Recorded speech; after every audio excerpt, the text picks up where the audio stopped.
Les humains ont perdu le sens de la sublimation de l'amour. Dès qu'ils sentent une attraction, un désir, ils veulent tout de suite la subir et ils perdent ainsi cette domination, cette maîtrise qui pourrait faire d'eux des êtres supérieurs capables d'accomplir des merveilles. Lorsqu'un garçon et une fille éprouvent une attirance mutuelle, qu'est-ce qui les empêche de s'habituer à se maîtriser et d'utiliser l'élan qu'ils ressentent pour déclencher en eux des forces d'une nature plus subtile, plus lumineuse, plus divine? Méditer, s'émerveiller et même s'améliorer. Oui, s'améliorer. Parce que ce qu'ils ressentent est une impulsion très bénéfique. Seulement, il faut apprendre à l'utiliser. Donc, qui se contentent de s'émerveiller l'un de l'autre et qu'ils soient reconnaissants de cette beauté, de cette splendeur de la Mère divine et du Père céleste qui se manifeste à travers eux et qu'ils contemplent ensemble ces richesses du ciel et qu'ils n'aillent pas plus loin pour un certain temps. S'ils réussissent à le faire, ils connaîtront des états de conscience extraordinaires, inconnus, indescriptibles.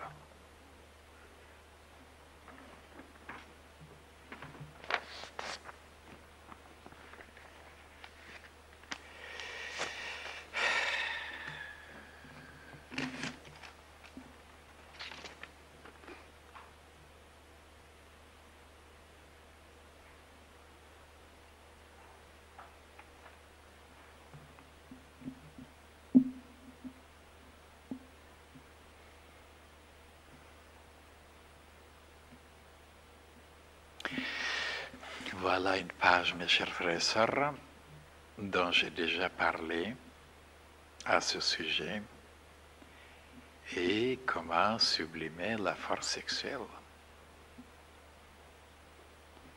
Et je vous ai expliqué comment on l'appelait au Tibet, aux Indes, on l'appelait Tantra Yoga.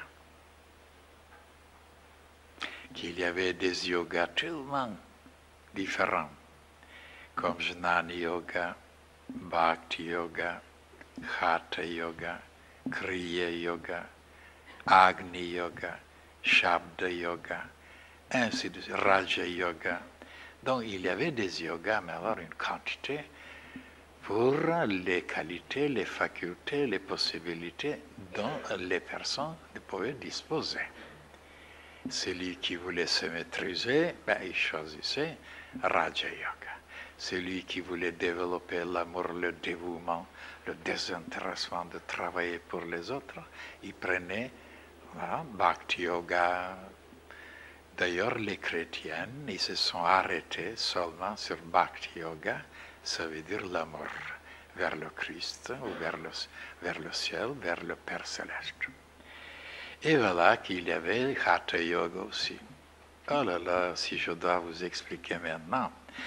Et qu'est-ce que nous avons fait aussi? Voilà. Désirons-nous aussi de créer une autre yoga? C'est la vanité, qu'est-ce que vous voulez? On a inventé une yoga qui s'appelle Surya Yoga. Parce que ça n'existait pas aux Indes. Ça veut dire une yoga du soleil. Et comment le regarder, comment le comprendre, comment recevoir ses forces, comment respirer, ainsi de suite. Et comment arriver à rayonner la lumière comme lui. Et à émaner la chaleur comme lui. Et aussi vivifier les créatures comme lui. Alors c'est le yoga qui dépasse toutes les autres. Parce que la lumière développe l'intelligence, la sagesse, la chaleur développe le cœur, l'amour, et la vie développe la volonté, la puissance, la force, etc. Donc, et après, désirant encore de contenter les Européennes, Alors on a inventé encore une autre yoga pour s'amuser. Ça s'appelle Rani Yoga. C'est dommage qu'on n'a pas mis un nom, n'est-ce pas, sanskrit. Hein? Rani Yoga, c'est Biogar, ça veut dire la nutrition. Comment manger, comment se nourrir. Et voilà que les humains n'ont jamais compris que là, peut-être, il y avait une yoga la plus importante qui existait. Comment manger. Et ils ne savent pas manger. Alors, ils apprennent toutes sortes de yoga et ils ne savent pas manger ce qui est essentiel, ce qui est important, ce qui est... Alors là, pour tout le monde. Ainsi de suite. Et maintenant, laissons tous ces yogas, je vous ai parlé beaucoup de choses là-dessus. Même qu'est-ce que c'était Shabda Yoga, qu'est-ce que c'était Kriya Yoga, parce qu'ils ne sont pas tellement connus. Kriya Yoga, c'est Babaji qui l'a inventé. Kriya Yoga, c'est nouveau. Oui.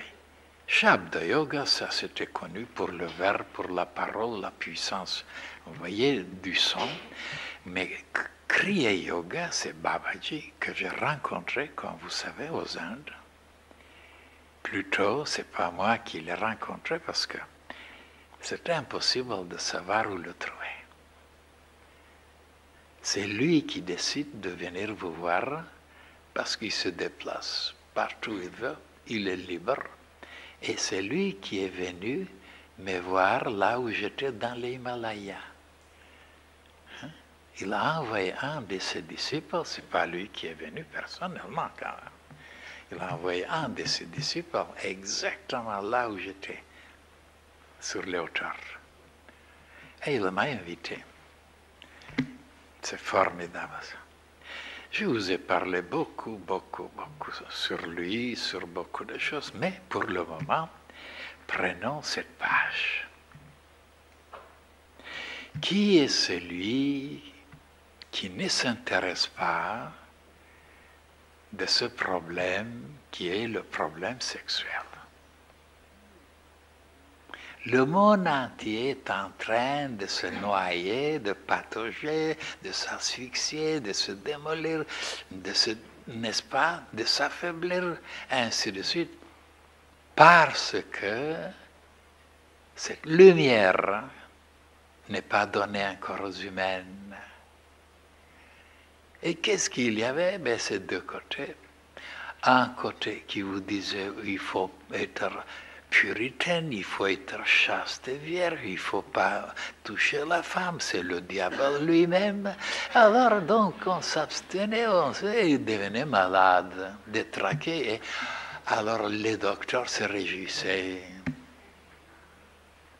Et d'un autre côté, maintenant, il faut déclencher, il faut laisser marcher, il faut s'adonner, il faut complètement se plonger dans cette affaire. Et maintenant, regardez le monde entier là. Il n'y a plus de règles, de lois, des choses sacrées, de prescriptions. Il faut complètement se laisser aller, connaître les profondeurs de l'enfer et se désagréger et mourir.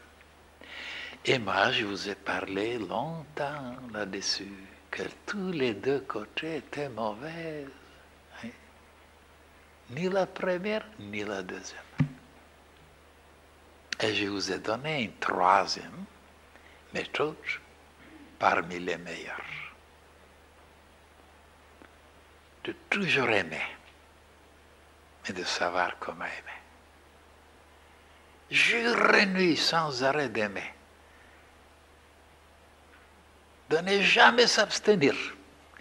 Oui, mais de savoir comment aimer, c'est-à-dire au lieu de diriger les énergies vers la poussière, vers le bas, et s'avachir, s'abrutir, devenir esclave et détruire la santé et tout, et de pouvoir les utiliser, ces forces énergies, et les envoyer vers le haut, vers le cerveau.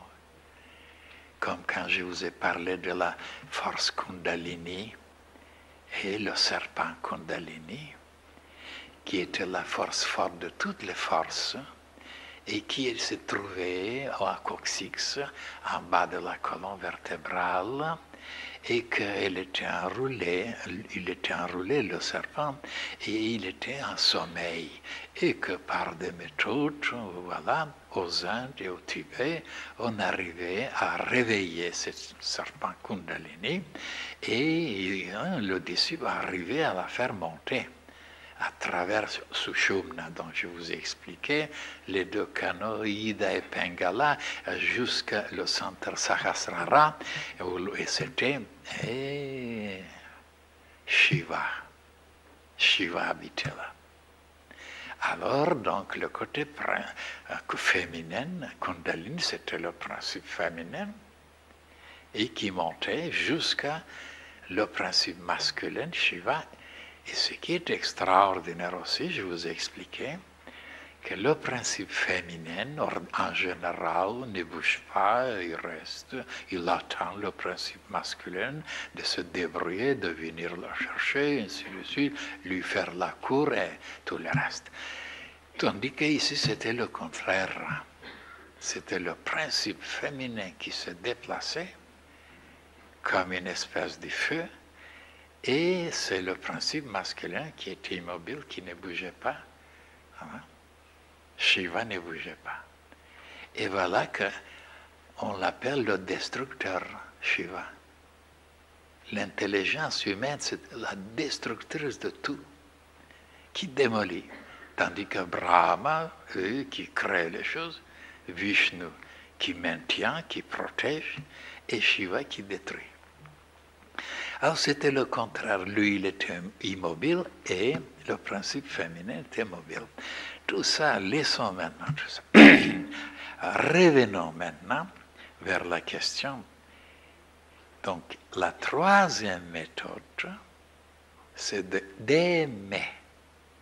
Au lieu de s'arrêter d'aimer, de regarder, de fréquenter, de parler, de communier avec les femmes, ce qui est arrivé à se mortifier.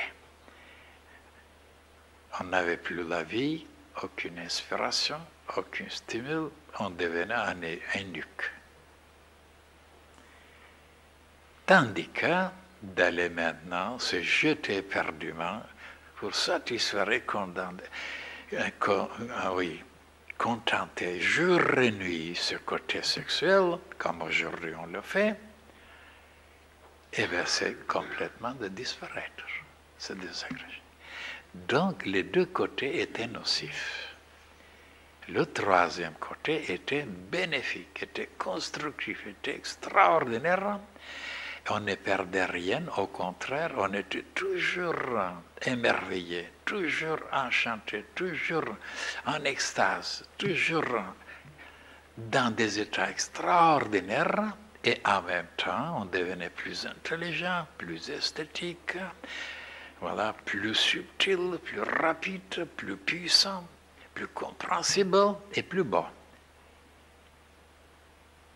Et on n'était pas déçu, parce que cette force qui montait vers le cerveau, elle arrivait à nourrir le cerveau, à nourrir toutes les cellules, tous les organes du corps physique. Et ce qui est extraordinaire, c'est que la sensation de sentir qu'il vous manque quelque chose et que vous devez vous satisfaire, vous devez vous combler, vous devez, n'est-ce pas, vous remplir, et n'existait plus. Parce que dans un endroit, je vous préviens que le temps dont nous disposons maintenant n'est pas suffisant pour pouvoir vous expliquer tout. Parce qu'il y a encore une conférence qui vous attend, très longue. C'est pourquoi je vous demande, s'il y a certains parmi vous qui s'intéressent, qui veulent savoir, qui veulent vraiment profiter, utiliser ces connaissances pour s'améliorer, qui jettent un regard sur ces deux volumes 14e et 15e, avec le titre L'amour et la sexualité. Il y a 2 volumes, vous vous rendez compte, à ce sujet. Alors là, vous trouverez tout ce qui est nécessaire, indispensable, très important et très bénéfique. Jetez un regard et bien vous verrez, vous me donnerez raison, parce qu'aujourd'hui, étant donné que c'est une question tellement vaste, tellement profonde, tellement presque inconnue, que je ne peux pas vous l'expliquer. Comme je vous disais, malgré la quantité de livres qui existent dans le monde entier, écrits par des érudits, par des savants, par des docteurs. Et oui, mais qu'est-ce qu'ils vous conseillent dans ce domaine? En connaissant le côté anatomique, en connaissant le côté physiologique et un petit peu le côté psychologique, il vous présente les meilleures méthodes, comment agir, comment la technique, comment s'y prendre, comment... Alors, pour pouvoir encore descendre profondément dans le plan astral, qui ne connaissent pas ni les habitants, ni les indésirables, ni les entités qui viendront les grignoter. Alors, il vous explique comment agir, comment prendre vos plaisirs, mais alors comme il faut. Et moi, je vous disais, ceux qui ne connaissent pas, et moi, je le connais. Et qu'est-ce qu'ils ne connaissent pas? Ben, le côté énergétique, le côté émanation, les côtés spirituels, ça veut dire toutes ces forces, toutes ces énergies que les 2 projettent dans l'espace. Ben où ils s'en vont ces forces? De quelle nature ils sont ces forces, ces énergies? Est-ce qu'ils sont en train de créer ou de démolir, de détruire? Alors comme ils ne connaissent rien de tout ça parce que ce n'est pas visible, eh bien c'est le côté essentiel qu'ils ignorent. Et c'est le côté le plus important de savoir qu'est-ce qui provoque ces forces, ces puissances qui s'échappent pendant qu'ils sont en train de se faire guili-guili. Ben voilà, donc, eux, ils doivent apprendre. Oui, ce n'est pas le côté seulement anatomique et physiologique qui compte ici. Moi, je ne connais rien dans ce domaine-là. Mais alors, absolument rien. Même avant-hier, je vous disais, je ne sais pas où est le foie. Je pense qu'il est ici. Et la rate, sûrement, elle est ici. Et je vous disais que de temps en temps, mon cœur tombe dans mon ventre. Je ne connais rien. Et eux, ils connaissent tout. Et voilà qu'on est en train de se démolir. Hein? Regardez maintenant les jeunes garçons et les jeunes filles qui font ça avec la pilule jour et nuit. Rien ne les retient. Allez les observer quelque temps après. Quel est leur regard, leur sourire, la couleur de la peau, leur démarche, leurs gestes, le timbre de la voix, et comment elle s'exprime, comment elle vit, dans quelle direction. Et si vous êtes un observateur, si vous sentez les choses, si vous avez cette intuition, vous verrez qu'ils sont en train de s'enlaidir, de dégringoler. Et voilà les aveugles qui ne voient rien du tout. Il faut se satisfaire, il faut manger, il faut boire. Oui, mais ils ne savent pas que pour pouvoir avoir ce prix, il faut payer quelque chose. Il y a une loi dans la nature. Il faut payer, il y a une matière qui brûle quelque part. Ben non, il ne va pas. Il n'y a rien. On peut avoir tous les plaisirs sur la terre. On ne paiera rien du tout. Regardez leur ignorance. Et s'ils étudiaient mieux, ils auraient compris que ça se paye. Et avec quoi ça se paye? Oh là là, avec les choses les plus subtiles qui existent dans l'être humain, les plus précieuses, les plus lumineuses, les plus belles. Et on voit on se dépouille de ça pour avoir certaines émotions, certaines sensations qui sont après vite oubliées, ou peut-être jamais oubliées, mais alors qui n'apportent pas ce qu'on souhaite. La plénitude, le bonheur, la joie, l'enthousiasme. Au contraire, ça vous amène à être toujours déçu, et toujours malheureux, et toujours dans le vide, toujours de chercher encore et encore et encore, et de ne jamais trouver ce qu'on souhaite, la plénitude, la paix, la lumière.